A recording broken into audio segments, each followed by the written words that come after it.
On l'appelle l'épilobe en épi, l'osier fleuri, l'aspergette, l'osier ou le laurier de Saint-Antoine ou de Sainte-Antoinette, en référence à Antoine le Grand, saint guérisseur réputé pour soigner les maladies de peau. Le nom d'épilobe vient du grec lobion dans une, c'est-à-dire petite cosse. En effet, les sépales et les pétales sont situés au sommet d'un ovaire infère qui ressemble à une petite gousse.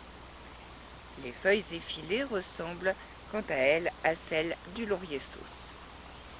Il existe plusieurs espèces d'épilogues à petites et à grandes fleurs roses. L'épilogue à grandes fleurs en épi ou l'épilogue des marais également. Tous employés en phytothérapie. Les jeunes pousses se consomment comme un légume, cuit à l'eau ou à la vapeur. Les fleurs peuvent décorer bien sûr les salades et les crudités. La moelle des tiges, lorsqu'elles sont épluchées, présente une saveur sucrée. Les jeunes pousses blanchies comme les asperges sont excellentes. Par contre, mangées en trop grosse quantité, elles sont laxatives. Elles peuvent être mangées crues et contiennent beaucoup de vitamine C au printemps, ainsi que les jeunes feuilles d'ailleurs. Plus tard, elles peuvent être consommées, mais sont donc toujours bonnes, par contre elles deviennent fibreuses. Les rhizomes bouillis ont constitué longtemps un substitut au pain, sous forme de galettes, réalisées à partir de sa poudre. L'épilobe est mellifère. Si les massifs sont importants, il est possible de récolter un miel d'épilobe, limpide aux teintes cendrées et qui devient blanc comme neige en cristallisant. Il est très doux, aromatique et d'une texture très fine. Ce miel rare est très recherché. Les feuilles d'épilobe, une fois séchées, font un excellent thé, le thé de Kapori en Russie, qui est aussi appelé le thé d'Ivan. Les fleurs de l'épilobe durent tout le mois de juillet. Les feuilles d'épilobe sont uniques, car les nervures des feuilles sont circulaires, ne prennent pas fin sur les bords de celles-ci, mais forment des boucles qui se rejoignent sur les bords extérieurs des feuilles. La plante est donc facile à identifier, quel que soit son stade. Cette espèce a tendance à coloniser rapidement des zones ouvertes et humides, comme ici, où il y a peu de concurrence, telles que les clairières des forêts, les sites incendiés notamment. Et elle y pousse aussi longtemps qu'elle dispose de beaucoup de lumière. Ensuite, elle meurt, mais surtout quand les arbres commencent à grandir. Par contre, les graines restent viables dans le sol de nombreuses années. De 1940 à 1945, elle a colonisé en Europe les friches des multiples quartiers qui ont été détruits par les bombardements. En 1793, elle permet au botaniste allemand Christian Konrad Sprengel d'imaginer la théorie de la pollinisation des plantes par les insectes, qui a été reprise par Charles Darwin et développée d'ailleurs. L'épilobe en épi est plus efficace pour les maladies de peau, tandis que celui-ci, l'épilobe à petites fleurs, est bien plus efficace pour les infections de la prostate. Les fleurs roses de l'épilobe commencent à fleurir par le bas.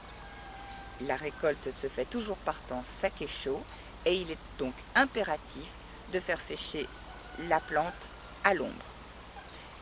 L'épilobe est riche en substances actives, dont les principales sont des tanins, des flavonoïdes, des phytostérols, des mucilages, de la vitamine C et de la provitamine A, de la pectine, du potassium et des bêta-stérols. L'épilobe a des propriétés antioxydantes, immunostimulantes, émollientes, laxatives, diurétiques, dissolvantes, régénératrices et vulnéraires. On utilise les jeunes pousses au printemps, les parties aériennes au début de la floraison en juillet.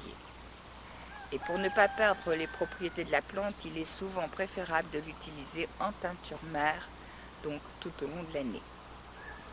Outre-Atlantique, les Indiens algonquins du Canada utilisent les racines depuis des siècles.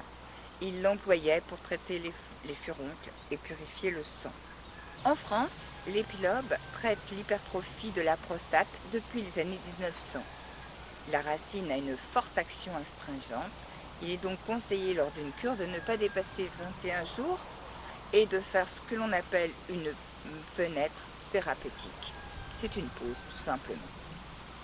Pour soulager l'adénome bénin de la prostate, on peut l'associer à de l'ortie et également aux graines de courge.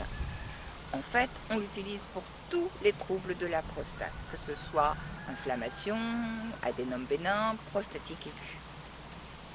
L'épilobe est constitué de notéines A et B qui permettent donc d'influencer positivement les symptômes de l'hypertrophie en soutenant le débit urinaire et en réduisant l'émission nocturne.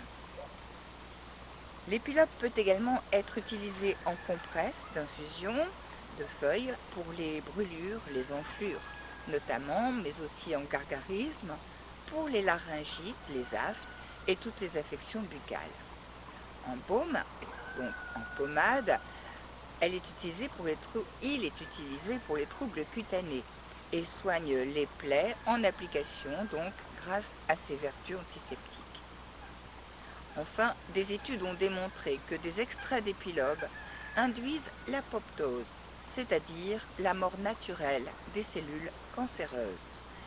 La découverte récente de bêta-cytostérol concentré dans cette plante renforce ces faits. Il n'existe aucune contre-indication, mais attention, comme toute consommation à visée thérapeutique, il est essentiel de bien respecter le dosage recommandé.